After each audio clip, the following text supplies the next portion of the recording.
Hello, dear friends. I need to share something. YouTube stopped paying for my work, leaving me in a difficult situation. Many of you know what it's like to need a helping hand in tough times. That's where I am now, and I don't want to give up on you. I created a page on Buy Me a Coffee. You can help with donations when possible, or with monthly membership for exclusive stories. Every gesture means the world to me. Together, we'll keep these stories alive. The link is in the description. Thank you for considering helping me. Now, on to today's story. The scissors made a soft snipping sound as I trimmed the stems of white peonies, each cut releasing a faint green scent that mixed with the earthier smell of wet soil from the buckets lined along Tatiana's workbench. My fingers had gone numb an hour ago, the cold water seeping through my skin until I couldn't feel the thorns anymore, just the vague pressure of stems between my palms. Outside the shop window, February rain turned the street into a watercolor painting, all grays and browns bleeding together. "Gemma, the pop-off anniversary arrangement needs baby's breath," Tatiana called from the front, her Russian accent making the words sound like a gentle command rather than a request. "The delicate kind, not the cheap filler." I nodded, reaching for the bin of gypsophila we'd received that morning. My back ached from standing, a familiar pain that settled into my spine around hour 6 of any shift. The floristry studio where I'd worked for 3 years wasn't luxurious, but it had a certain charm. Exposed brick walls, vintage glass vases catching afternoon light, the constant perfume of seasonal blooms.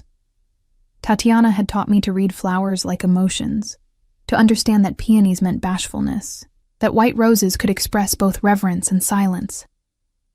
I was good at silence. I'd built my life around it. The apartment I'd moved into 2 months ago was a studio on the 4th floor of a building in a neighborhood that developers had forgotten to gentrify. The rent was manageable, the neighbors were quiet, and the hallway had a window at the end that let in enough light to keep a small potted fern alive. I'd placed it there the first week, watering it every other day, pleased when new fronds began to unfurl. On my 3rd day in the building, I'd written a note on cream cardstock, the expensive kind we used for sympathy arrangements at the shop. "Dear neighbor in 4B, I'm Gemma from 4C. If you ever need anything, please let me know." I'd slipped it under his door, heard it whisper against the wood floor inside, then retreated to my own apartment with my heart beating too fast. I never received a response, but I'd started noticing things. The door to 4B opened and closed at irregular hours, sometimes 3 a.m., sometimes noon, never following a pattern I could predict. I caught glimpses of him, tall, dark-haired, always in black clothing that looked expensive even from a distance. His footsteps were quiet for a man his size, a deliberate softness that suggested he'd learned to move without drawing attention. Once I'd been coming up the stairs with an armful of grocery bags when he descended past me. He'd pressed himself against the railing to give me space, and I'd caught the scent of his cologne, something with cedar and smoke, layered over what might have been gunpowder, or just the metallic tang of the city. Our eyes had met for half a second. His were dark, almost black, with a weariness that seemed to pull at something in my chest. I'd murmured, "Excuse me," and he'd nodded. Nothing more. That had been 3 weeks ago. Since then, I'd fallen into small rituals without meaning to. On rainy days, I left my spare umbrella propped against his door. When Larissa from 4A mentioned that someone had been smoking in the stairwell, leaving ash on the steps, I swept it away before he might see it and think less of the building. I watered the fern in the hallway window, and sometimes, when I was feeling particularly foolish, I'd hum while climbing the stairs. Old songs my grandmother had taught me, melodies without words that felt safer than speech. I never saw him react to any of it. But the umbrella was always returned, propped against my door the next morning, folded precisely with the handle facing outward. "Gemma, you're doing that thing again," Tatiana said, appearing beside me with a knowing look. She was a short woman with steel gray hair pulled into a severe bun, but her eyes were kind. That thing where you trim the same stem 5 times because your mind is somewhere else. I looked down and realized she was right. The peony in my hand had a stem barely 2 inches long now, too short for any arrangement. Sorry, I'll use it for a boutonniere. Is not about the flower. Tatiana took the ruined bloom from me and set it aside. Is about you. You work here 3 years. I watch you become more ghost each month. You eat lunch? I had coffee. Coffee is not lunch. She sighed, pulling off her work gloves. You remind me of my daughter. So much heart. You fold it up small so nobody can see. But heart is like flower. It needs light, or it dies. I opened my mouth to protest, but the bell above the shop door chimed. A man entered, shaking rain from a black overcoat. He was perhaps 40, with sharp features and eyes that scanned the shop like he was cataloging exits. Everything about him felt wrong in a space dedicated to beauty and growth. We're preparing an order right now, Tatiana said smoothly, moving toward the front counter. But I can help you in a moment. I'm not here for flowers. The man's accent was similar to Tatiana's, but harder edged. I'm looking for someone. Woman, blonde, mid-20s. She lives in the building on Cheswick Street. Works with flowers. The temperature in the room seemed to drop. I froze, scissors still in hand, trying to make myself smaller behind the work table. Many people work with flowers, Tatiana said, her voice careful. Many buildings on many streets. This one's particular. She's been leaving things for a neighbor. Notes, umbrellas. The man smiled, and it didn't reach his eyes. Thought maybe she works at a flower shop. Thought maybe someone here might know her. My heart hammered against my ribs. The scissors felt slippery in my palm. I know nobody like this, Tatiana said firmly. Perhaps you try different shop. The man's gaze drifted past her, landing on me. I forced myself to keep trimming, to maintain the rhythm of work, even though my hands were shaking. After a long moment, he nodded. Perhaps, but if you remember anything, he placed a card on the counter. You call this number. He left, the bell chiming cheerfully behind him in grotesque contrast to the tension he'd left behind. Tatiana waited until his shadow disappeared from the window before she turned to me. You tell me truth now, she said quietly. This neighbor of yours, who is he? I don't know, I whispered, and it was true. I don't know anything about him. I left a note. I was being friendly. Tatiana picked up the card the man had left, studied it, then tore it into pieces without reading whatever was printed there. Friendly is good. But some people, friendly is dangerous to them. You understand?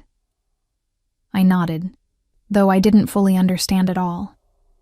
You go home now, Tatiana said. Back entrance. Keep your head down. And Gemma?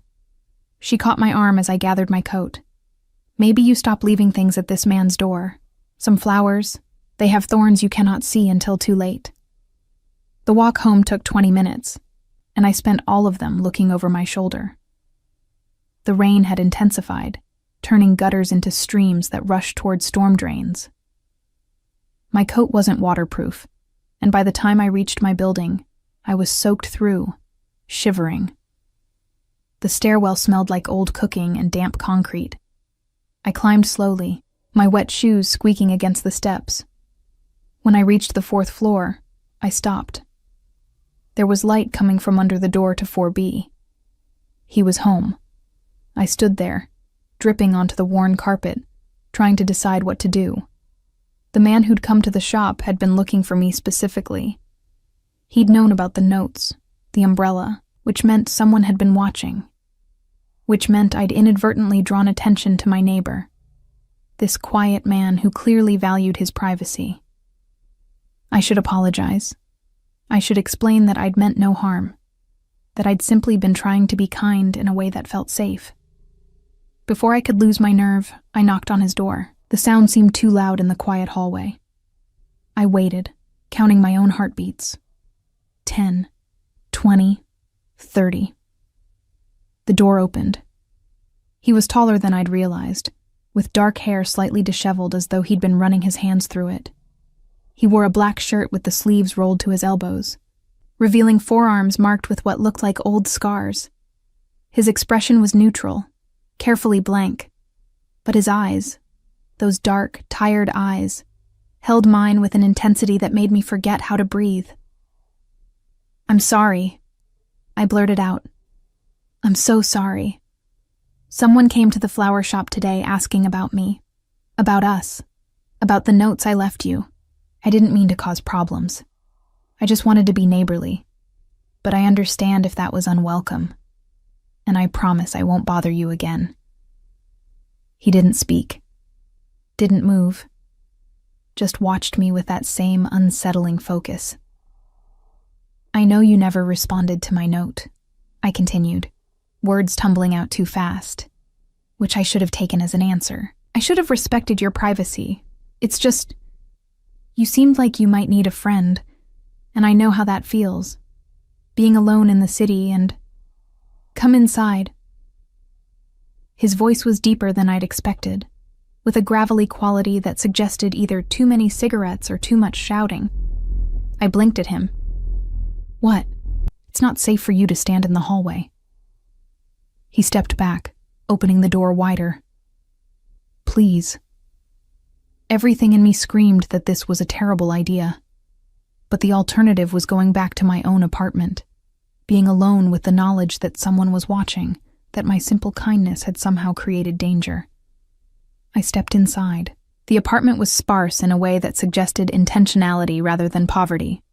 Minimal furniture, a leather couch, a single chair, a table with nothing on it. No photographs, no personal items, nothing that would indicate who lived here or what they cared about. The walls were bare except for one painting, an abstract piece dominated by dark blues and blacks. "You're soaking wet," he observed, closing the door behind me. "I'll get you a towel." He disappeared through a doorway, and I stood awkwardly in the center of his living room, dripping onto hardwood floors that looked newly refinished. When he returned, he handed me a towel that was thick and soft, the kind that suggested someone who understood quality. "Thank you," I murmured, pressing it to my hair. "The man who came to your work," he said, his tone neutral. "Describe him." I did, including every detail I could remember. His age, his accent, the way he'd scanned the room like he was hunting. As I spoke, something changed in my neighbor's expression. Not anger exactly, but a coldness that made the temperature feel like it had dropped. "His name is Nikolai," he said when I finished. "And you were right to be concerned." "Who is he?" "Someone who works for me, or did." He moved to the window, looking out at the rain. Someone who's recently decided that betrayal might be more profitable than loyalty. The words hung in the air between us. I should have been afraid. I should have put down the towel, walked out of his apartment, and never looked back. But something in his voice, a weariness, a resignation, kept me rooted in place. "What does he want with me?" I asked. He turned from the window, and in the dim light, he looked older than I'd first thought. Not in his face, but in his eyes. "He believes you're important to me, that you could be used as leverage. But I'm not. Important to you, I mean. We're just neighbors." Something flickered across his expression, too quick for me to name. "It doesn't matter what's true. It matters what he believes. And now that he's seen you, that you exist." He trailed off. "I'm sorry. This is my fault. I should have responded to your note. I should have told you to stay away." "Why didn't you?" The question came out softer than I'd intended. He studied me for a long moment, and I had the strangest feeling that he was memorizing my face. "Because," he said finally, "for 5 months, you've been the only good thing in my day." My breath caught. He continued before I could respond. The umbrella on rainy days. The fern in the hallway that someone tends. The singing on the stairs. Old songs, traditional melodies. You thought I didn't notice. He reached into his pocket and pulled out a small stack of cream cardstock. My notes. All of them. I kept every one. I stared at the cards in his hand, my handwriting visible even from a distance. But you never answered. I'm not a good man, Gemma Morozov. He said my full name like he'd memorized it, and good men are the only kind you should let into your life. Then why tell me this now? Because Nikolai won't stop looking, and if he finds you, if he confirms that you matter to me. He moved closer, and I caught that scent again. Cedar and smoke and something darker underneath. I need you to trust me. Can you do that? I should have said no. I should have run. But I looked into his tired, dark eyes and saw something I recognized. Loneliness wrapped in layers of protection. The same armor I wore every day. I don't even know your name, I whispered. Massimo, he said. Massimo Sokolov. And with those words, everything changed. I didn't sleep that night. How could I, after Massimo? I could barely think his name without feeling the strangeness of it. The intimacy of finally knowing, after he'd told me to pack a bag and be ready by dawn. Not much, he'd instructed, walking me back to my apartment with his body angled between me and the stairwell, as though expecting someone to appear at any moment. One bag. Essentials only. We'll send for anything else later. Later. As though there would be a later. As though my life hadn't just fractured into before and after the moment I'd knocked on his door. Now I sat on the edge of my bed, watching the city wake through my single window.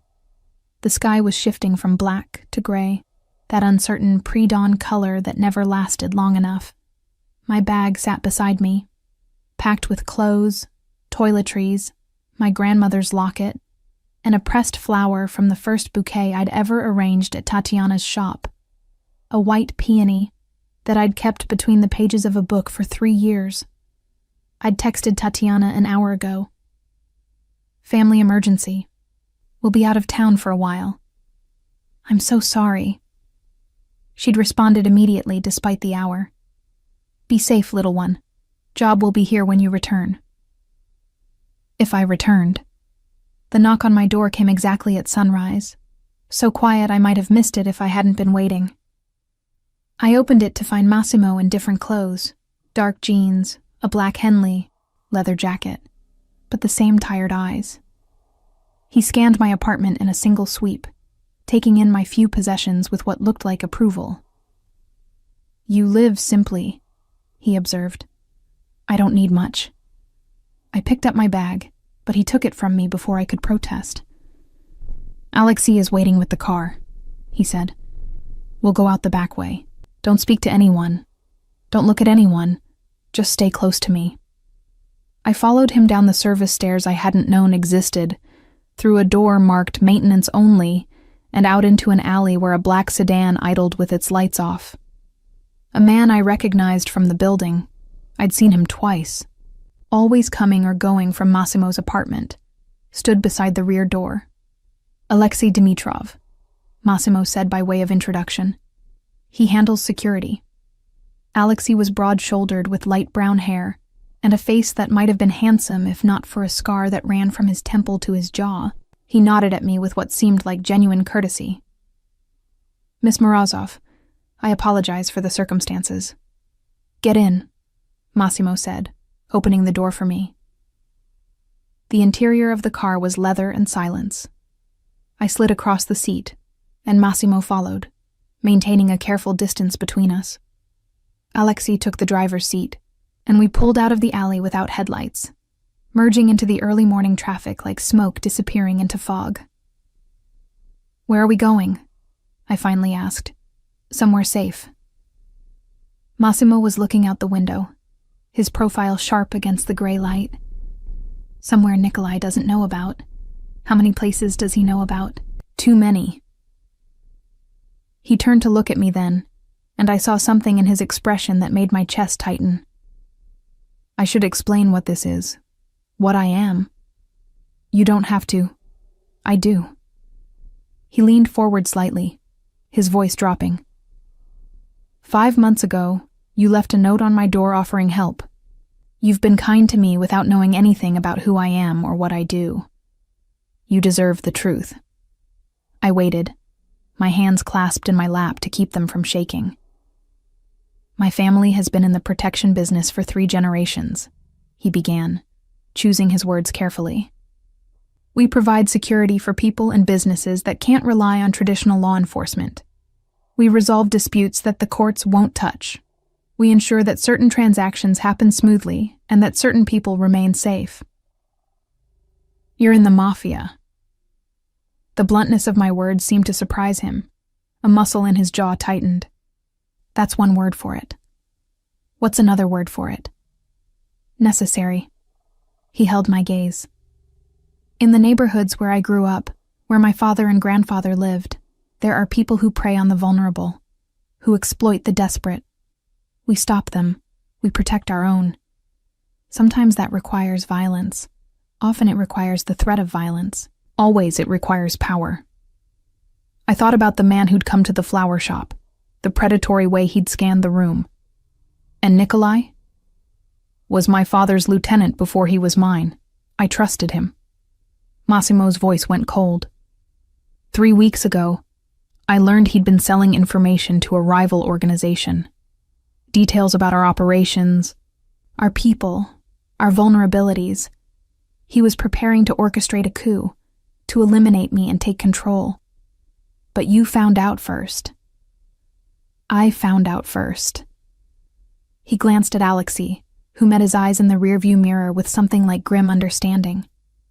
I was planning to handle it quietly, quickly, but then he saw you. How? He's been watching my apartment for weeks, trying to establish patterns. He photographed you entering the building with groceries, leaving for work, watering the fern.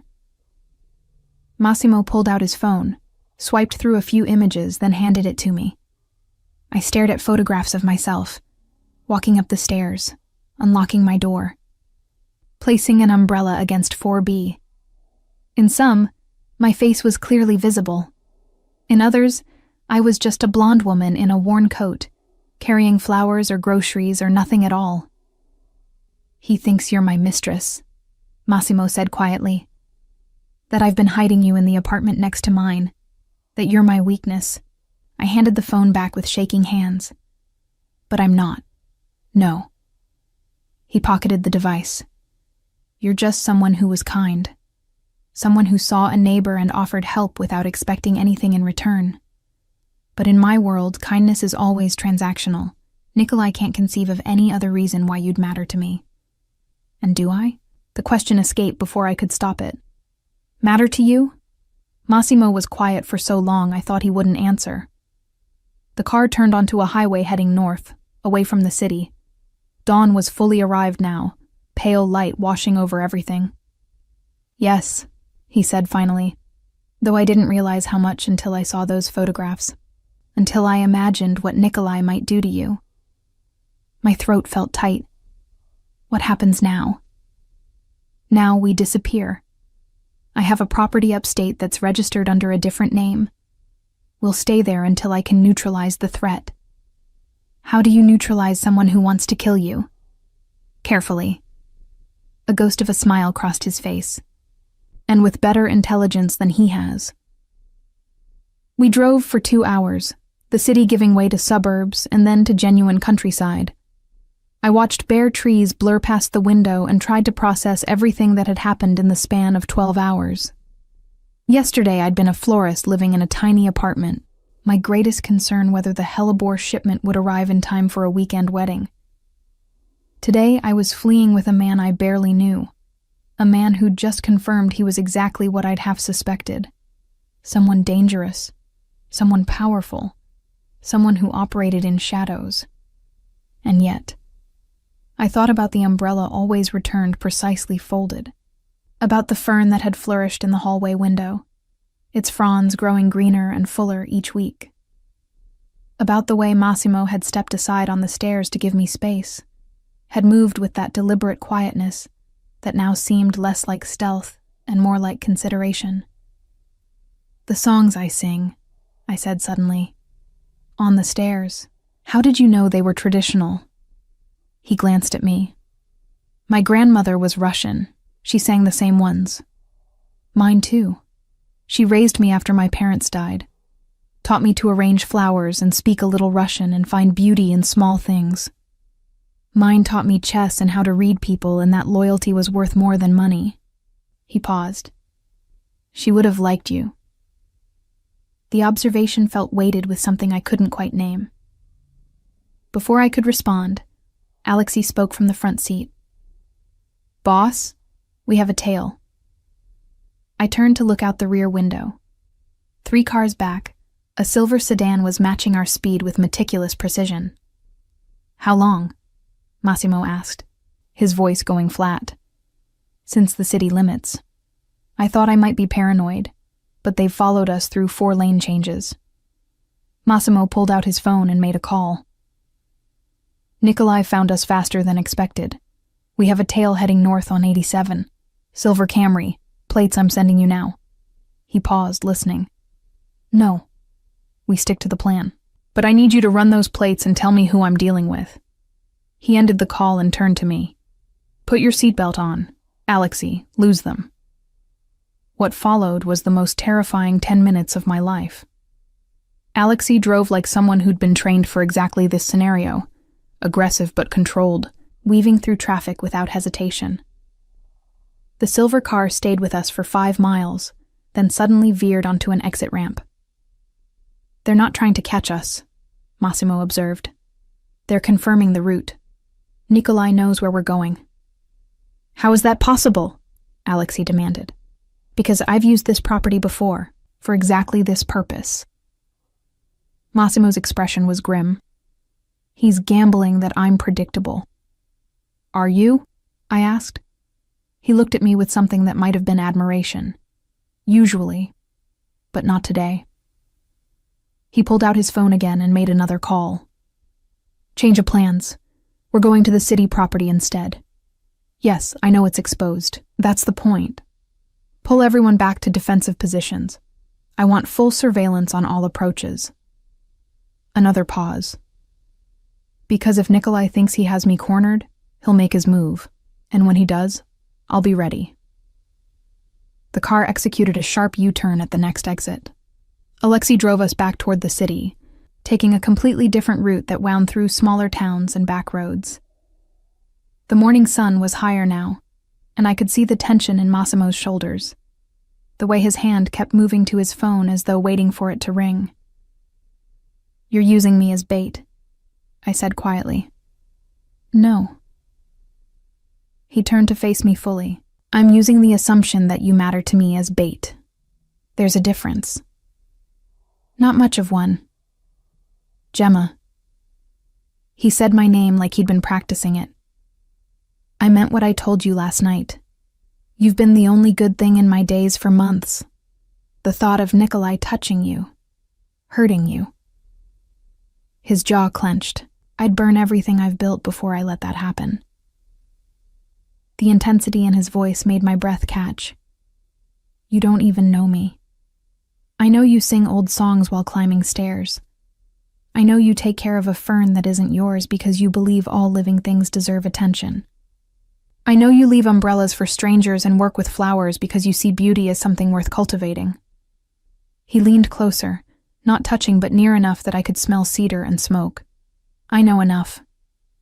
The car pulled into an underground garage beneath a building in a part of the city I didn't recognize. Alexei parked in a spot marked reserved and cut the engine. The silence was immediate and total. "We'll be safe here," Massimo said. "At least for now." He led me to an elevator that required a key card to operate, then up to a penthouse that was the complete opposite of his sparse apartment.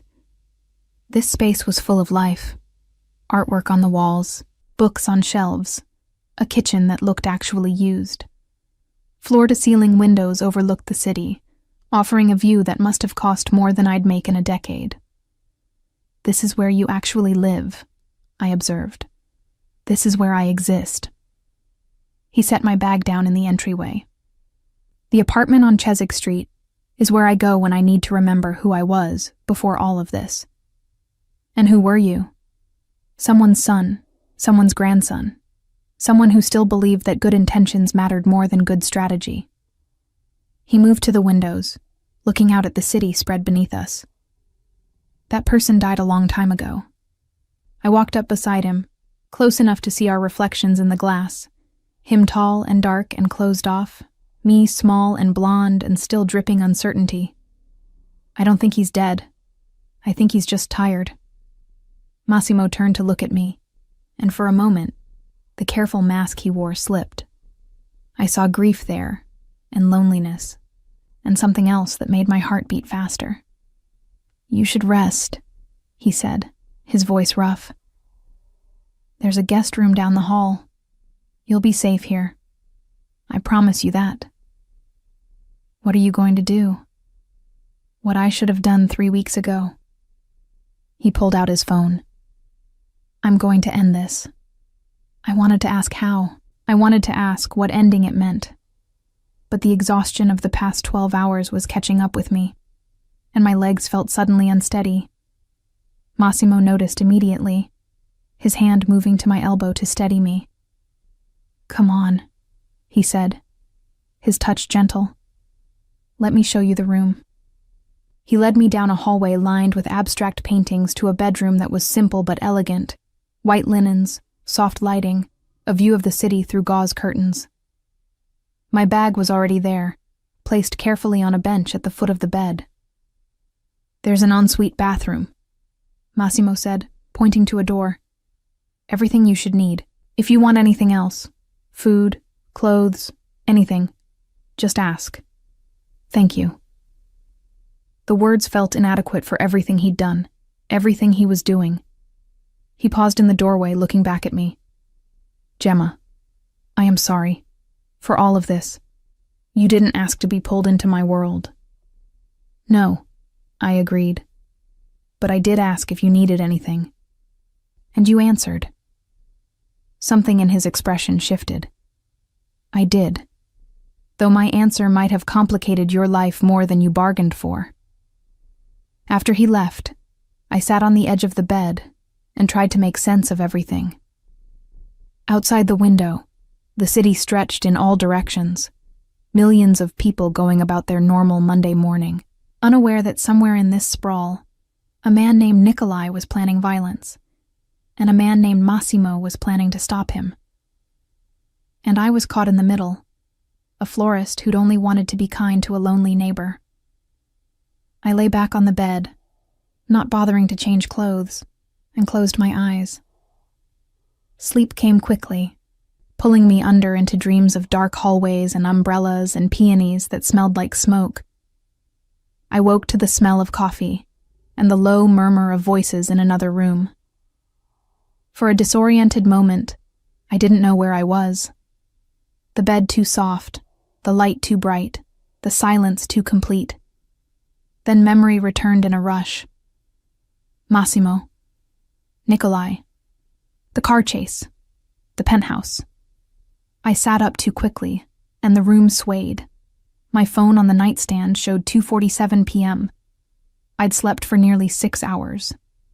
Outside the window, the city blazed with afternoon sunlight, all sharp edges and glass reflections that hurt to look at directly. The voices continued from somewhere down the hall. I stood, smoothed down my wrinkled clothes, and followed the sound to a study where Massimo sat behind a desk with Alexei and another man I didn't recognize. All three looked up when I appeared in the doorway. "I'm sorry," I said immediately. "I didn't mean to interrupt." "You're not interrupting." Massimo rose, and I noticed he'd changed into fresh clothes. Black slacks, a charcoal shirt with the sleeves rolled up. "We were just finishing. Gemma, this is Pavel. He handles our intelligence operations." Pavel was older than the others, perhaps 50. with silver hair and sharp eyes that assessed me with professional detachment. "Miss Morozov, a pleasure. Likewise." I stayed in the doorway, uncertain of my place in this gathering. "We'll continue this later," Massimo told them. Both men nodded and filed past me, Pavel offering a polite nod as he left.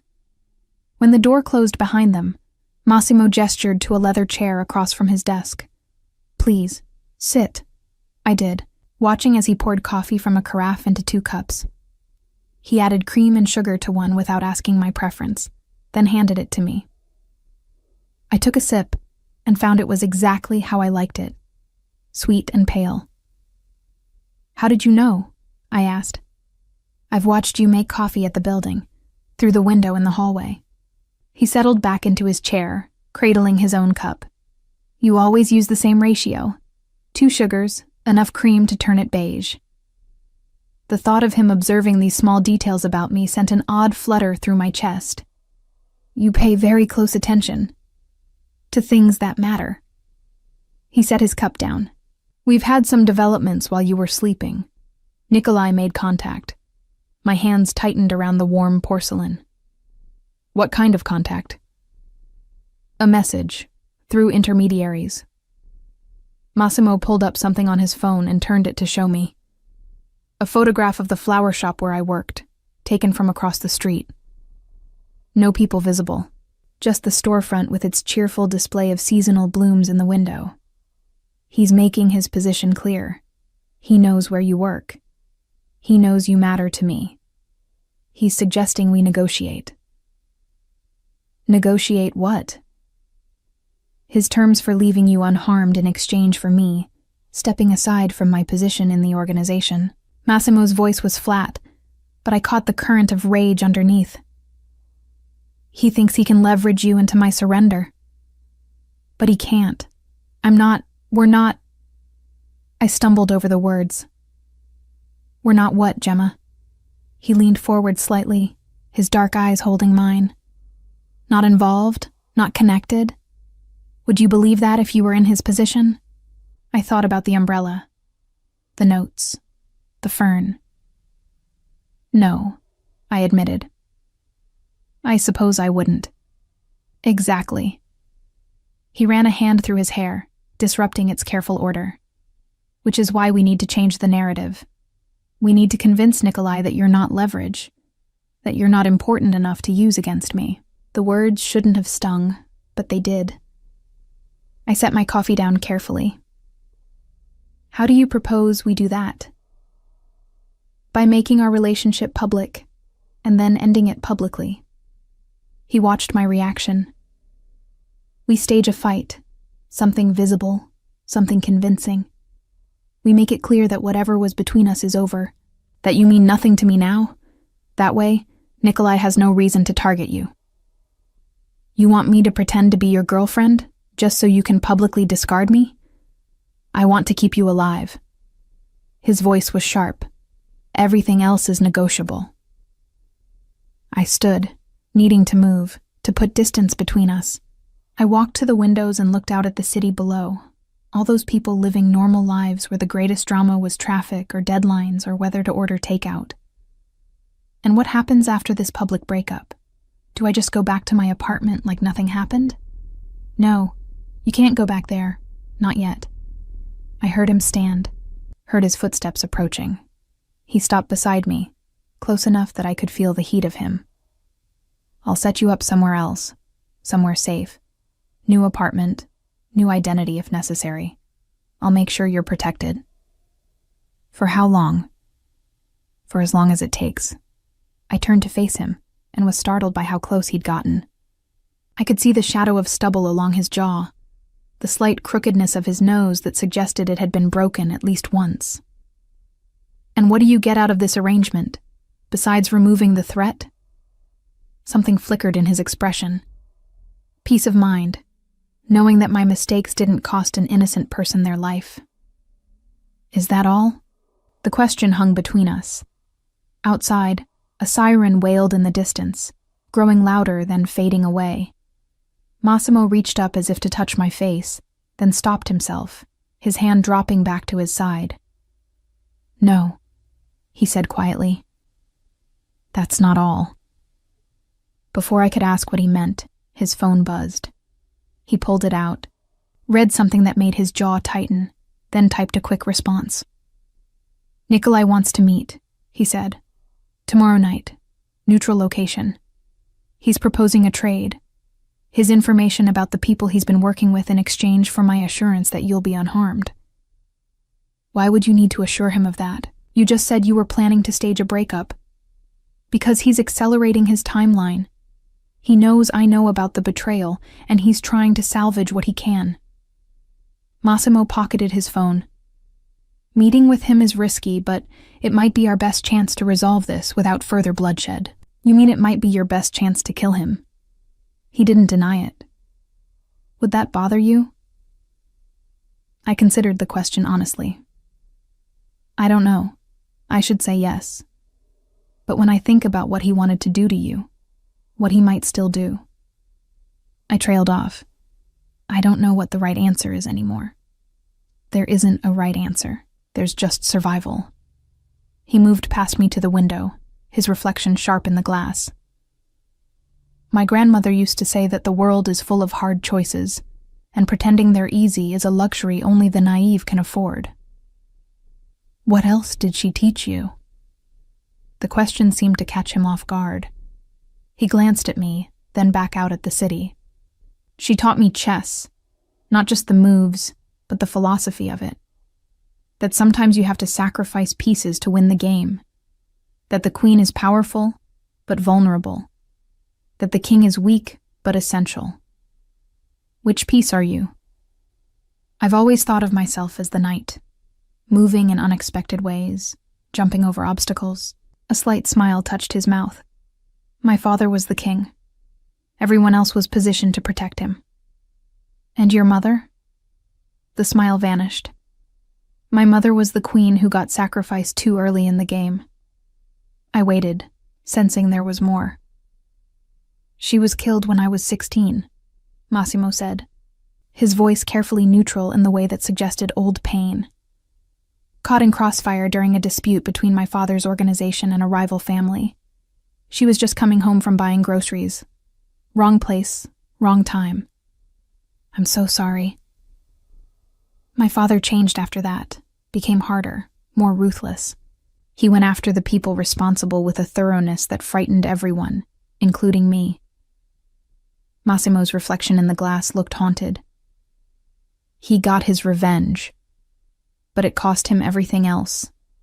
His judgment, his principles, his humanity. By the time he died, he'd become exactly the kind of monster he'd always claimed to be fighting against. Is that why you go to the apartment on Chiswick Street? To remember who you were before you inherited all of this? He turned to face me fully. How do you do that? Do what? See through to the truth of things. Most people look at me and see only the surface, the power, the danger, the carefully constructed image. But you, he took a step closer. You saw someone who might need a friend, someone who might appreciate an umbrella on a rainy day. I saw someone lonely, I said softly. Like recognizes like. Are you lonely, Gemma? The question was barely above a whisper. I thought about my small apartment, my quiet job, my life built around routines that never involved other people. Yes, I think I have been for a very long time. Since your grandmother died? Since before that. Since I realized that everyone I loved eventually disappeared. I looked down at my hands. My parents in the accident, my grandmother to cancer, even the few friends I had in school. We all drifted apart after graduation. I learned that it was easier not to get close to people. Easier to be alone than to risk losing someone else. So you pour your heart into flowers instead.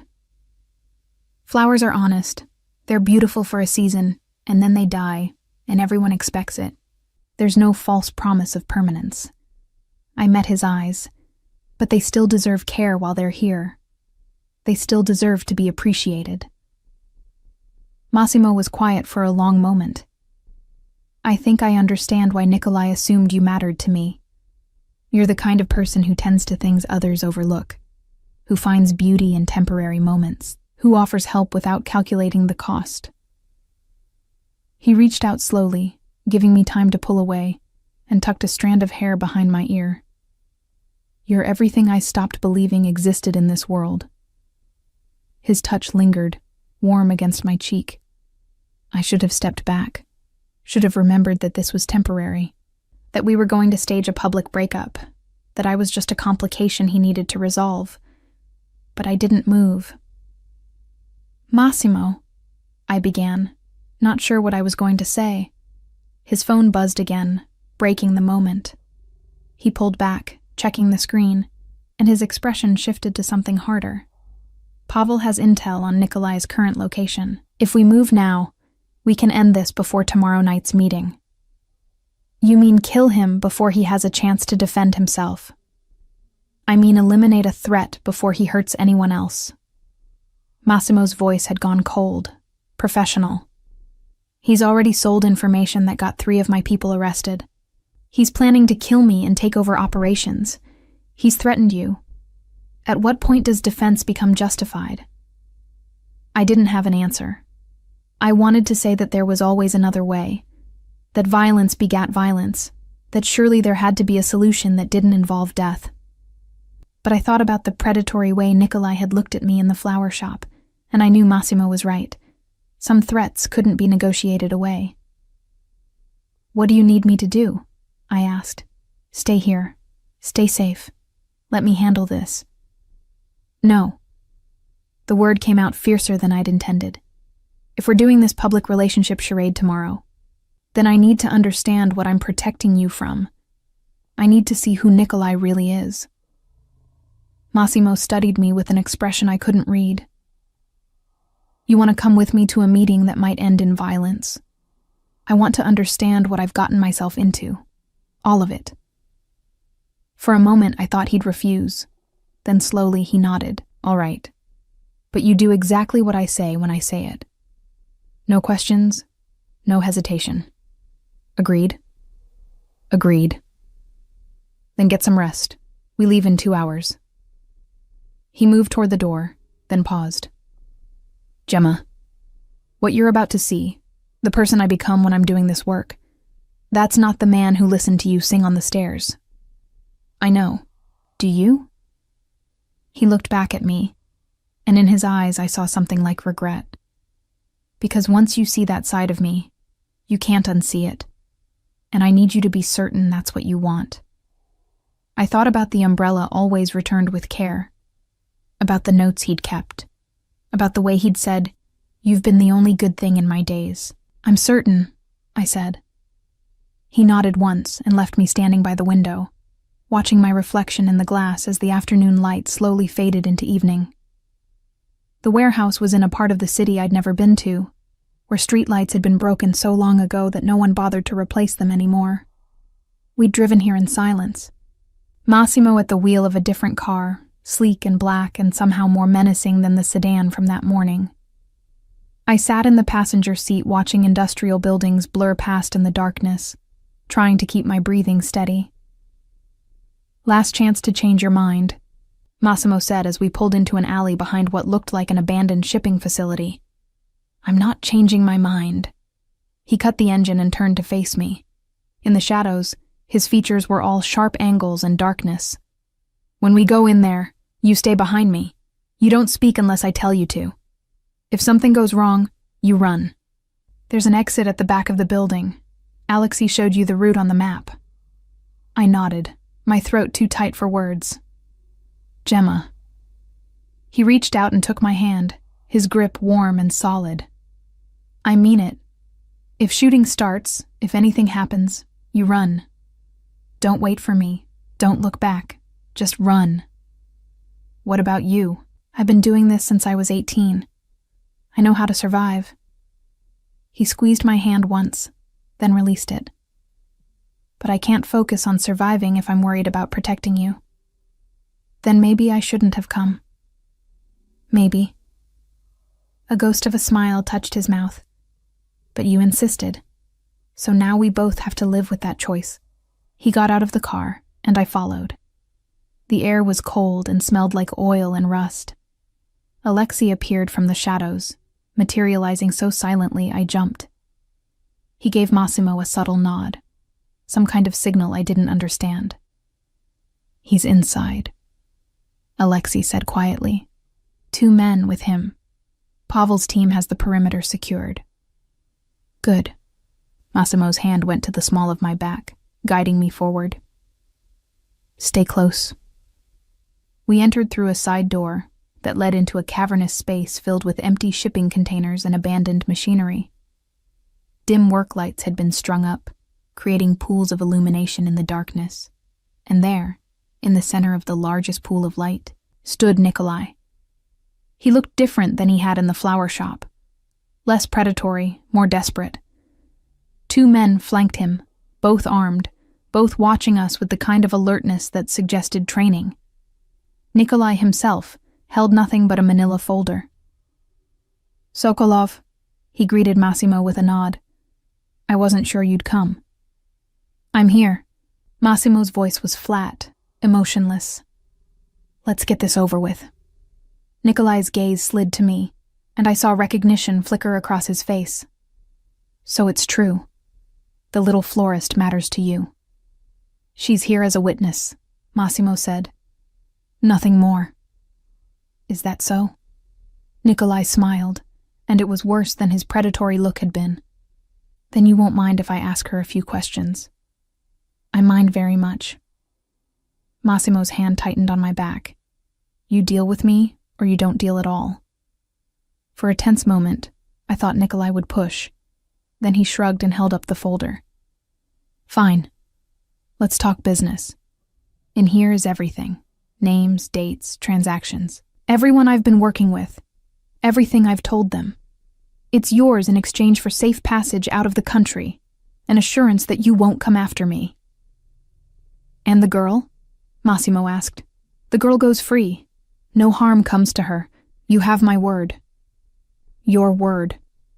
Massimo laughed, and it was the coldest sound I'd ever heard. "Your word means nothing to me, Nikolai. You've been selling information for months. You've been planning to kill me and take over operations. Your word died the moment you betrayed my father's memory." Something shifted in Nikolai's expression. "Your father was a butcher who pretended to be a businessman. He built this organization on fear and blood, and you've done nothing to change that. I'm offering you a way out, information that could protect what's left of the operation in exchange for letting me walk away. That's more mercy than your father would have shown." "You're right." Massimo's voice remained deadly calm. "My father would have killed you the moment he learned of your betrayal. No meeting, no negotiation, just a bullet and an unmarked grave." "But you're not your father, are you?" Nikolai took a step forward. "You're the one who goes to that sad little apartment to pretend you're still human. You're the one who keeps that shy neighbor's notes like they mean something. You're the one who's weak enough to bring her here tonight instead of handling this like a professional." The 2 men with Nikolai shifted slightly, and I realized they were positioning themselves for something. My heart started pounding harder. "Massimo," I whispered. "Something's wrong." "I know." He didn't take his eyes off Nikolai. "Alexei, move." Everything happened at once. Alexei grabbed me and pulled me backwards just as the lights went out. Gunfire erupted, muzzle flashes lighting the darkness in strobe-like bursts. I hit the ground hard, Alexei's weight covering me, his hand pressed over my mouth to keep me from screaming. The shooting lasted maybe 30 seconds, but it felt like hours. When the lights came back on, emergency floods this time, harsh and white, I saw Nikolai on the ground. His 2 men were down as well, and Massimo stood over them with a gun in his hand, completely still. "Clear," Alexei said into what I now realized was a radio earpiece. He helped me to my feet, his hand surprisingly gentle. "Are you hurt?" I shook my head, unable to form words. My ears were ringing from the gunfire. My hands were shaking so badly I had to clasp them together. Massimo walked over to us, his expression unreadable. "Get her out of here. Take her back to the penthouse. Massimo, I started. Now Alexei. He still wasn't looking at me. I'll deal with the cleanup. Alexei took my arm and started leading me toward the exit. I looked back once and saw Massimo kneeling beside Nikolai's body, picking up the fallen manila folder. His movements were mechanical, practiced, like he'd done this 100 times before. Because he had, I realized. This was who he was when he worked. This was the man behind the careful quietness, the tired eyes, the loneliness that had called to my own. This was what I'd asked to see, and now I couldn't unsee it. The drive back to the penthouse passed in silence. Alexei didn't try to make conversation, for which I was grateful. I sat in the passenger seat watching the city lights blur past and trying to process what I'd witnessed. The violence had been so quick, so efficient. One moment Nikolai was alive and negotiating. The next he was gone. Had Massimo shot him? Or had it been one of Pavel's team? Did it matter? When we reached the penthouse, Alexei walked me up and waited while I unlocked the door with the key Massimo had given me. He'll be home soon, Alexei said quietly. He's just making sure everything is handled properly. Properly? I repeated numbly. Miss Morozov. Alexei's voice was gentle. I know this is difficult, but Nikolai would have killed you without hesitation if he'd gotten the chance. What happened tonight? It was necessary. I know. And I did know, intellectually. But knowing and accepting were different things. After Alexei left, I walked through the penthouse in a daze. I ended up in the kitchen, mechanically making tea that I didn't really want. My hands had finally stopped shaking, but something else had settled into my chest. A cold, heavy understanding of exactly what Massimo's world entailed. I was standing by the window with my untouched tea when I heard the door open. Massimo entered, and I noticed immediately that he'd changed clothes. Different shirt, different jacket. No sign of what had happened at the warehouse. You're still up, he observed. I couldn't sleep. He moved into the kitchen, poured himself a drink, something amber from a crystal decanter, and downed it in one swallow. You shouldn't have seen that. I should have insisted you stay here. Would it have changed anything? What happened tonight? No, but you wouldn't have to carry it with you. I set down my tea and turned to face him fully. Is he dead? Nikolai? Yes. Did you kill him? Massimo met my eyes without flinching. Yes. The simple honesty of it hit harder than I'd expected. The folder he had. The information. Was it real? Some of it. Enough to be useful. He poured another drink but didn't swallow this one immediately. Pavel is working through it now. We'll know by morning how much damage Nikolai actually did. And then what? You hunt down everyone he was working with? If necessary. He took a sip of his drink, watching me over the rim of the glass. This is what I do, Gemma. This is who I am. I eliminate threats to protect what's mine. Sometimes that means violence. Often it does. I know. I wrapped my arms around myself. I asked to see this side of you. I asked to understand. And now I do. He set his glass down and moved closer, stopping a few feet away. And now that you understand, now that you've seen what I'm capable of, do you want me to arrange transport to a safe house? Somewhere you can wait this out away from me? I should have said yes. I should have taken the escape he was offering. But I thought about the way he'd kept my notes, the way he'd protected me without asking for anything in return, the way he'd looked when he talked about his grandmother teaching him chess. No, I said. I don't want to leave. Something flickered in his expression. Surprise, relief, something deeper I couldn't name. Why not? Because you were right. You're not your father. You didn't enjoy what happened tonight. You did what you thought was necessary to protect your people, to protect me. There's a difference. Is there? He laughed without humor. My father used to say the same thing, that every act of violence was necessary, that every death served a purpose. And then one day, I looked at him and realized he'd started to enjoy it, that the necessity had become an excuse. But you don't enjoy it, I said with certainty. I saw your face after. You looked empty, like you'd carved something out of yourself to make room for what you had to do. Massimo closed the remaining distance between us, and I could see the exhaustion in every line of his face.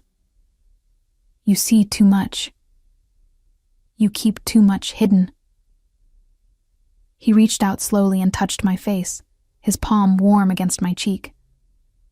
I thought if I kept you at a distance, if I never responded to your notes, never spoke to you, you'd be safe from all of this. But you were kind anyway. You kept leaving umbrellas and watering that fern and singing those songs.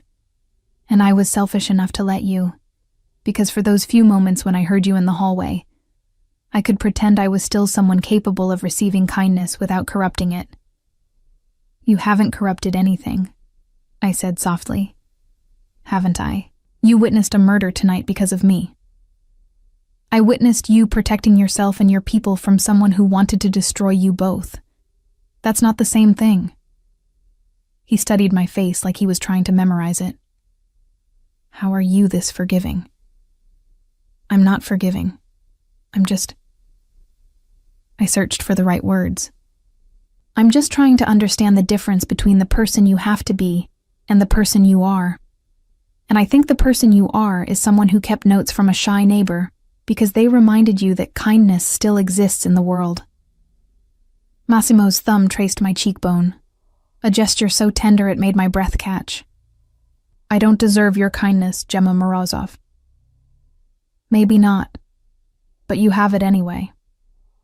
For a moment, we stood there in the quiet of the penthouse, the city lights casting shadows across his face. Then he leaned down slowly, giving me every opportunity to pull away, and pressed his lips to my forehead. It wasn't a kiss, not really. It was something gentler, a benediction, a promise, a moment of connection that felt more intimate than anything I'd experienced before. When he pulled back, his dark eyes held mine. Tomorrow, we have to put on a show. We have to make it look like there's something between us worth destroying publicly. Can you do that? Yes. And afterward, when we stage the breakup and you're supposed to hate me... He stopped, jaw tightening. What? Nothing. He stepped back, breaking the contact. Get some rest. Tomorrow is going to be difficult. He left me standing in the kitchen, my forehead still warm from where his lips had touched. And I realized that the most dangerous thing about Massimo Sokolov wasn't his capacity for violence. It was his capacity to make me believe that underneath the darkness, there was a man worth saving. The restaurant Massimo chose for our public relationship debut was the kind of place I'd only ever seen in magazines. White tablecloths, crystal chandeliers, a wine list longer than most novels.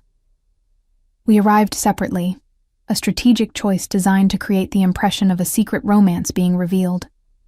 I wore a dress Massimo had arranged to be delivered to the penthouse that morning. Midnight blue silk that fit perfectly despite him never asking my size.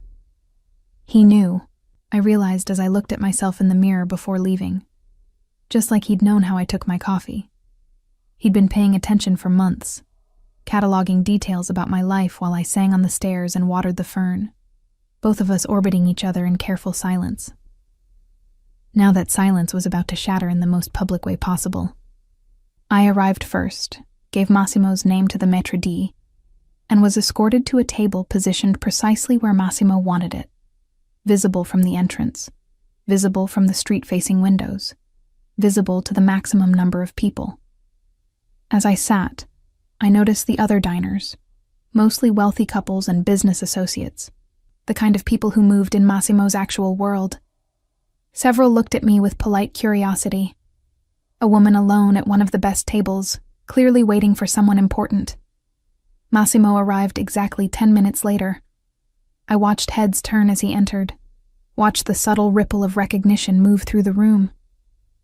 People knew who he was, even if they pretended not to. He moved through the restaurant with that same quiet authority I'd first noticed in the stairwell, but here it seemed amplified. Command rather than consideration. When he reached the table, he smiled at me.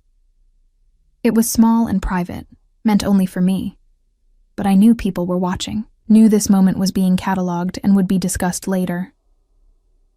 "You look beautiful," he said, loud enough for nearby tables to hear. "Thank you." I'd practiced this, rehearsed what I would say and how I would act, nervous but happy, like a woman at the beginning of something that mattered.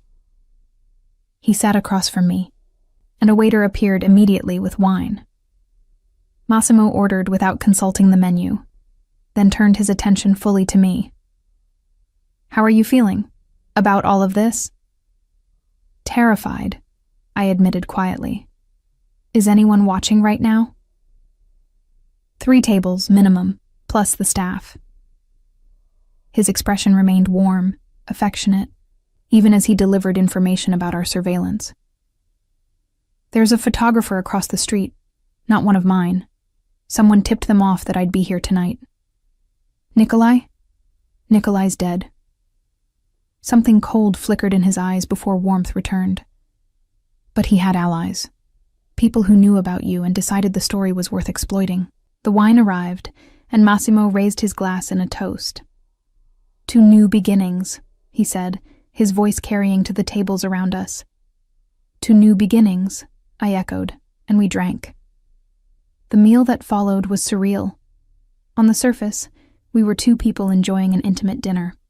Massimo asking about my work at the flower shop, me asking about his businesses, both of us smiling and laughing at appropriate moments. But underneath ran a current of awareness that this was all performance, all strategy. "Tell me something real," I said quietly between courses. "Something that's not part of the script." Massimo leaned back in his chair, studying me. "What do you want to know?" "The songs I sing on the stairs, your grandmother's songs." "Which was her favorite?" Something genuine softened his features. "There was one about a nightingale and a rose. She'd sing it while making tea, always at the same time in the afternoon. I can still hear her voice when I smell bergamot." "Solove e rosa," I said, naming the song. "My grandmother sang that one too, usually when she was arranging white roses.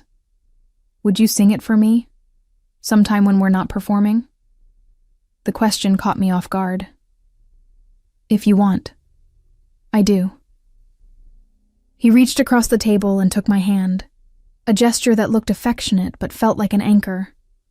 "There's a group from Nikolai's former associates 3 tables to your left. They're watching very carefully." I resisted the urge to look. What are they looking for? Confirmation that you matter, that removing you would hurt me. His thumb traced circles on my palm. "After tonight, everyone will believe we're involved.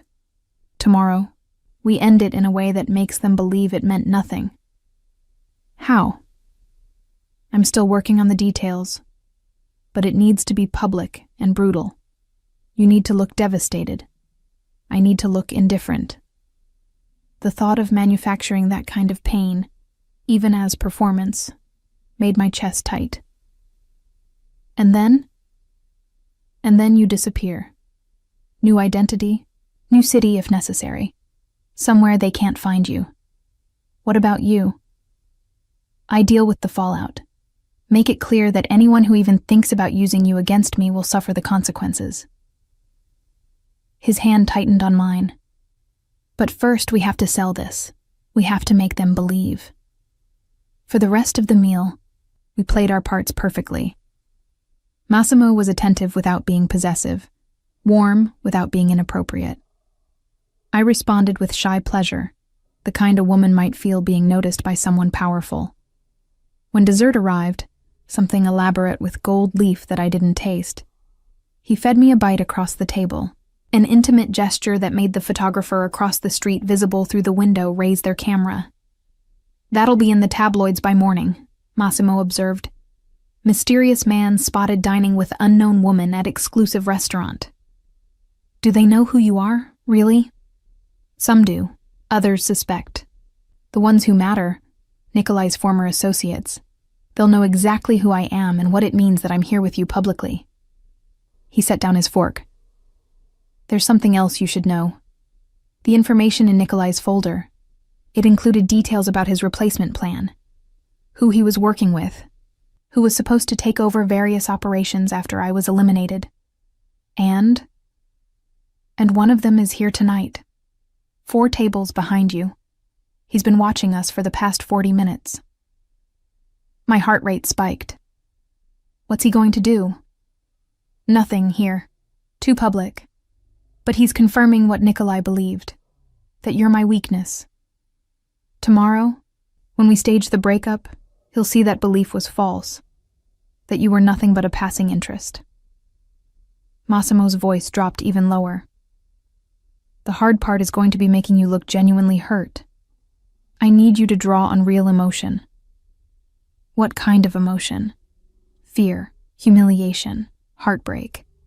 His dark eyes held mine. Whatever you'd feel if I actually betrayed you. If I revealed that everything between us was manipulation.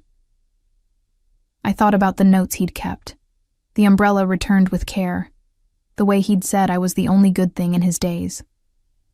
That would hurt, I admitted. I know, and I'm sorry. He signaled for the check. But it's the only way to keep you safe. We left the restaurant hand in hand, the photographer getting clear shots of us exiting together. Massimo's car was waiting, but before we got in, he pulled me close and kissed my temple, a gesture that looked affectionate but allowed him to whisper in my ear. They're following us.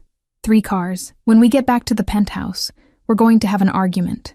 Loud enough for the surveillance they've no doubt planted to pick up.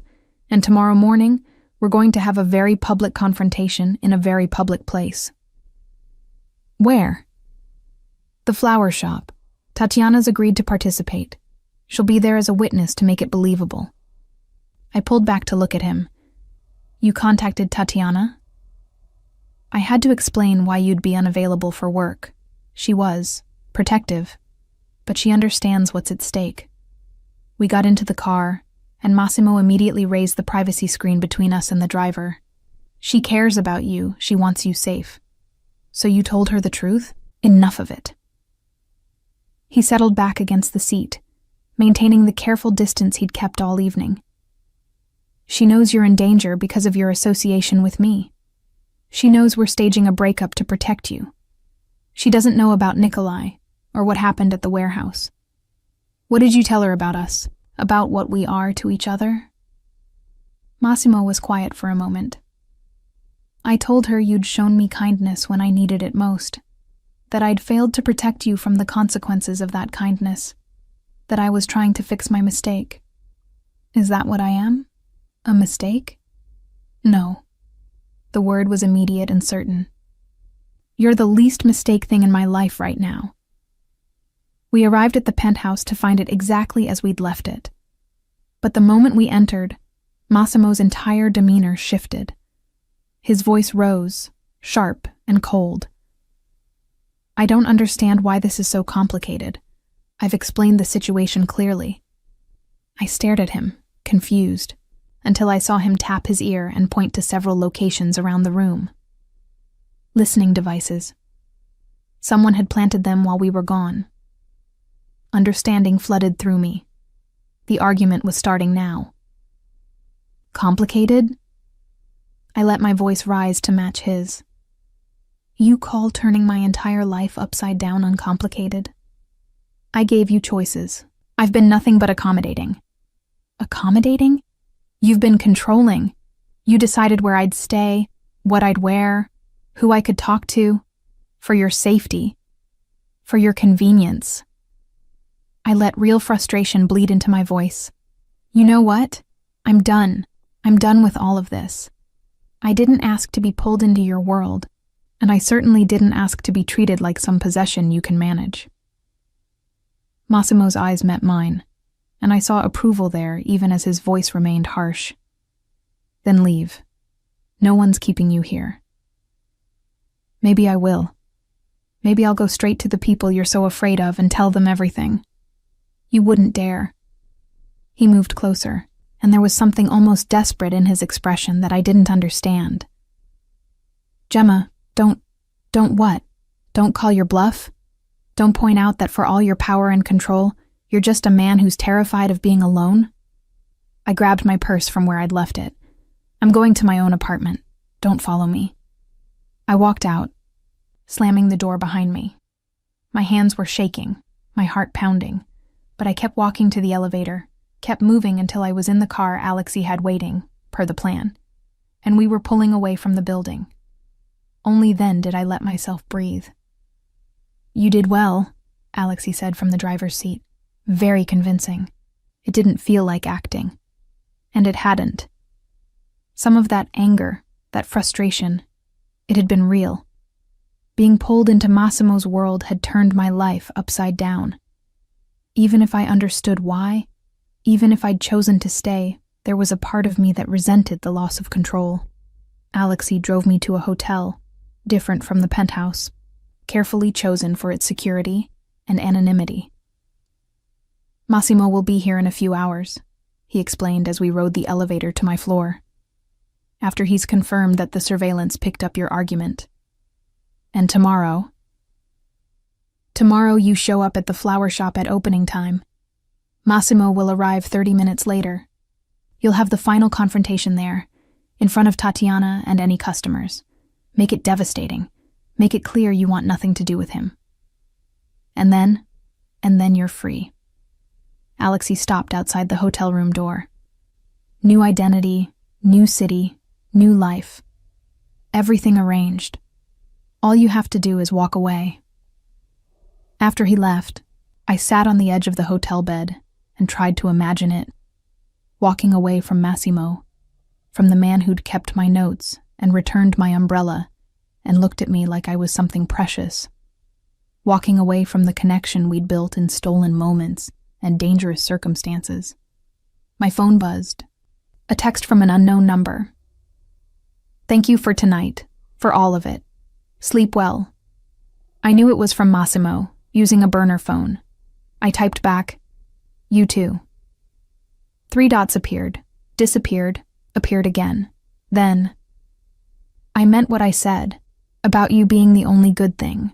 That wasn't part of the performance. My throat tightened. I know. After tomorrow, you'll be safe. That's what matters. I stared at the screen, at those words that were simultaneously a promise and a goodbye. Then I typed the truth. What if I don't want to be safe if it means losing you? The 3 dots appeared and stayed for a long time. Finally, then we're both in trouble, because I don't want to let you go either. I fell asleep with the phone in my hand, those words the last thing I saw before my eyes closed. The flower shop looked exactly as I'd left it, except Tatiana had prepared it like a stage set. The morning's delivery of roses was arranged in the front window, pink and white blooms catching the early light. She'd positioned the work table where I usually stood so it was visible from the street. Every element designed for maximum visibility, maximum impact. I arrived at 7, an hour before opening. Tatiana was waiting, her steel-gray hair pulled back severely, her expression a mixture of concern and determination. You look terrible, she observed, pulling me into a brief, fierce hug. No sleep? Some. I set down my purse and looked around the shop that had been my sanctuary for 3 years. Thank you for doing this. I know it's asking a lot. Is nothing. She waved off my gratitude. This man, he wants to keep you safe. That is good enough for me. She paused. But Gemma, after today, where will you go? Somewhere new. Somewhere he's arranging. Alone? The question hung between us. I didn't have an answer. At 7:30, the first customer arrived, except I recognized him from the restaurant, one of Massimo's people positioned to witness and report. At 7:45, 2 women came in looking for arrangements for a funeral. Genuine customers, Tatiana confirmed, but conveniently timed. At 8, Massimo arrived. I saw him through the window first, his black coat stark against the morning gray. He paused outside, and our eyes met through the glass. Even from that distance, I could see the exhaustion in his face, the same sleeplessness that had marked my night. Then he entered, and the performance began. Gemma. His voice was cold, nothing like the warmth from dinner. We need to talk. There's nothing to talk about. I kept my hands busy arranging roses, though they trembled. I told you last night. I'm done. You're being unreasonable. I'm being realistic. I set down the scissors before I cut myself. You want to control everything. Where I live, what I do, who I speak to. That's not protection, Massimo. That's possession. The two genuine customers had stopped pretending to browse, watching our confrontation with poorly concealed interest. Tatiana stood behind the counter, her expression neutral but her eyes sharp. Everything I've done has been to keep you safe, Massimo said, and there was real frustration in his voice now. You don't understand the danger. I understand perfectly. I moved out from behind the work table, needing the space, the distance. I understand that you live in a world where people get hurt, where kindness is a weapon and connection is leverage. But that's your world, not mine. I'm not part of it, not. You became part of it the moment you left that first note on my door. Then I'm unbecoming part of it. I grabbed my coat from where it hung by the back room. I shouldn't have gotten involved. I shouldn't have what? He moved closer, and I saw something in his eyes that looked almost like panic.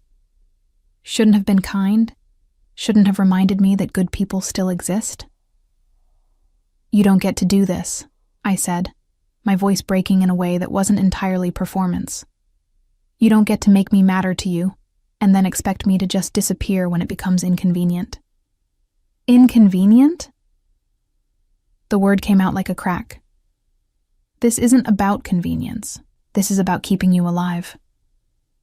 By erasing me from your life, by sending me away to some new city with a new name where I can't. I stopped, because suddenly this felt too real, the emotions bleeding past the boundaries of performance. Where I can't be the person who watered your fern and left you umbrellas. Something shifted in Massimo's expression. The mask he wore so carefully began to crack. Gemma. No. I held up a hand. You want this to end? Fine. It's ended. Go back to your apartment on Chiswick Street. Go back to being alone. I'm sure you'll find someone else to observe through windows and keep notes from. The customers were watching with rapt attention. Tatiana's eyes had gone wide, and I saw in Massimo's face the exact moment when he broke from the script entirely. I don't want someone else, he said, his voice low and fierce. I want you. The woman who sings old songs while climbing stairs. The woman who cares for plants that aren't hers because all living things deserve attention. The woman who looked at me, at what I really am, and didn't run. Massimo, what are you doing? I whispered, because this wasn't the plan. This was supposed to end with indifference, with me walking away and him letting me go. I'm failing to let you go. He closed the remaining distance between us. I'm choosing wrong and I know it. I'm putting you in danger and I know that too. But I can't. He stopped, jaw clenched. I can't go back to that apartment and pretend your notes don't matter. I can't go back to being alone after knowing what it's like to have you in my life. This was supposed to be fake, I said. The relationship, the breakup, all of it. I know. His hand came up to cut my face, the gesture achingly gentle. But somewhere between the notes and the fern and watching you exist in the world with such careful kindness, it stopped being fake for me. One of the customers gasped softly. Tatiana's expression had transformed into something between shock and satisfaction. And I stood there, feeling the entire plan unravel around us. What about the people watching? I asked. The ones who think I'm your weakness? Let them think it. His dark eyes held mine with absolute certainty. Let them know that you're not a weakness. You're a choice. My choice. And anyone who touches you will learn exactly what I'm capable of when someone threatens what's mine. That's not how this was supposed to go. No. It was supposed to end with you safe and me alone, and both of us pretending the past weeks meant nothing. His thumb brushed my cheekbone. But I'm done pretending. I'm done being alone. And I'm done letting fear dictate how I live. The door chimed as someone else entered. Alexei, I realized, with several other men I recognized from Massimo's security team. They positioned themselves at the windows, the entrance, creating a perimeter. Boss, Alexei said quietly. This isn't... I know what it isn't. Massimo didn't take his eyes off me. I'm changing the plan. To what? To the truth. He lowered his hand from my face but didn't step back. To making it clear that Gemma Morozov matters to me, that threatening her is threatening me, that anyone who has a problem with that can come directly to me to discuss it. You're making yourself vulnerable, I said. I've been vulnerable since the first note you slipped under my door. I just didn't want to admit it. He looked at Tatiana. I'm sorry for the disruption to your business. Is no disruption. Tatiana's eyes were bright. Is the most entertainment I've had in years. But you, she pointed at Massimo. You hurt this girl. You answer to me. Understand? Understood.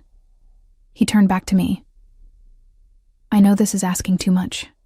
I know you deserve better than a life lived in shadows with a man who's made more enemies than friends. But I'm asking anyway. Stay. Not because you're afraid or because you have nowhere else to go. Stay because you want to. The shop had gone completely silent. The customers, Tatiana, even the security team, everyone waited for my answer. I thought about 5 months of silence, of notes left without responses, of small kindnesses exchanged through umbrella returns and careful songs. I thought about how lonely I'd been before Massimo became part of my routine, even from a distance. And I thought about the past few days, the fear, the violence, the impossible circumstances that had forced us together. But I also thought about the way he'd kept my notes, the way he'd protected me without asking for anything, the way he'd looked when he said I was the only good thing in his days.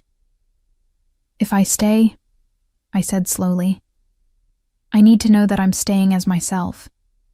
Not as someone you're protecting or managing or hiding away. I need to still water the fern and sing on the stairs and work with flowers. I wouldn't want you any other way. And I need to know that when people threaten me because of you, you'll teach me how to defend myself instead of just defending me. Something like admiration flickered in his eyes. Done. And I need you to answer my notes. Actually answer them this time. I promise. He pulled the stack of cream cardstock from his pocket, the same notes I'd been writing for 5 months. I'll even respond to these if you want. In order. What would you say? I asked, curious despite everything. He looked at the first one, the very first note I'd ever left. Dear Gemma from 4C, I do need something. I need you to keep singing on the stairs. I need you to keep leaving umbrellas on rainy days. I need you to keep being exactly who you are, because you remind me that kindness still exists. My breath caught. And the second one? Thank you for watering the fern. It's the first living thing I've cared for in years. Watching it grow reminds me that not everything withers under my attention. He went through them one by one, giving me the responses he'd crafted in his head over 5 months of silence. By the time he reached the last note, the one I'd left 3 weeks ago that simply said, Happy Friday, I was fighting tears.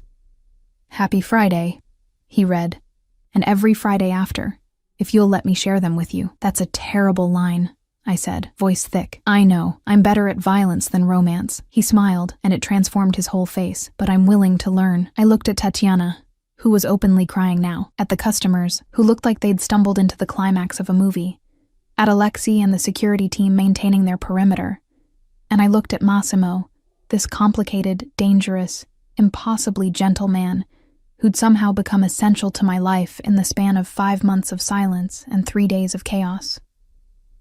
"All right," I said. "I'll stay." The relief that washed over his face was worth every risk, every danger, every complicated choice that had led us here. He pulled me close, pressing his forehead to mine in a gesture that was somehow more intimate than any kiss. "Thank you," he whispered, "for choosing this, for choosing me." "Just answer my notes from now on," I whispered back. "Every single one." Later, after we'd left the flower shop with Massimo's security team maintaining their careful perimeter, after Tatiana had hugged me hard and whispered, "Be happy, little one," after we'd returned to the apartment on Chiswick Street instead of the penthouse, I found Massimo in the hallway. He was watering the fern. I watched from the doorway of 4C, my door open, his door open, the space between them no longer feeling like a separation but like the beginning of something new. "It's grown," I observed. "You've taken good care of it." He set down the watering can and turned to face me. "I never thanked you for that. You thanked me by returning my umbrella, by keeping my notes, by choosing to let me in even when it went against every strategic instinct you have. Strategic instincts are overrated." He moved closer, crossing the threshold into my tiny apartment.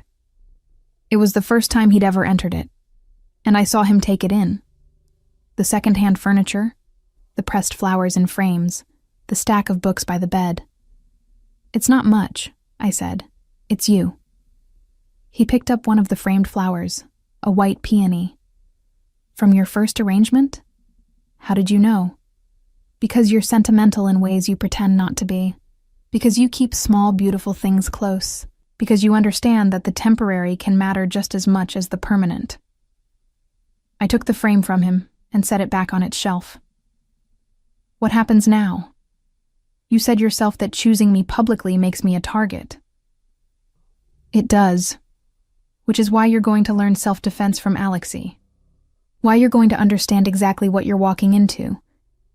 And why—" He pulled a small box from his pocket. "You're going to have this." I opened it to find a key. Not to apartment 4B, but to the penthouse. "I'm not asking you to live there," Massimo said quickly. "I'm asking you to know you have a safe place whenever you need it. That you're not alone in this." "And you?" I asked. "What do you get?" "The privilege of answering your notes. The privilege of hearing you sing on the stairs. The privilege of watching you water our fern, and knowing that you chose to stay when you could have run." I reached up and touched his face, feeling the stubble along his jaw, the warmth of his skin. "I've been alone for a long time. So have you. Maybe we can be alone together." "I'd like that." He turned his head to press a kiss to my palm. "Though I should warn you, I'm not good at this. At relationships, at vulnerability, at any of it. Neither am I. We'll learn together." As the late afternoon sun slanted through my window, painting everything in shades of gold, Massimo pulled me close. And there in the doorway between our apartments, between his shadows and my light, between who we'd been alone and who we might become together, we stood holding each other like anchors against the storm. The fern in the hallway window continued growing, its fronds unfurling toward the light. And every time I watered it, every time we watered it together, I was reminded that even the smallest acts of care could transform spaces that seemed impossible to fill. So, what did you think? Leave a like if you enjoyed it and comment. Would you have made the same choice as her? Share with someone who loves these stories. There's always more at Emma Romance Library. See you soon.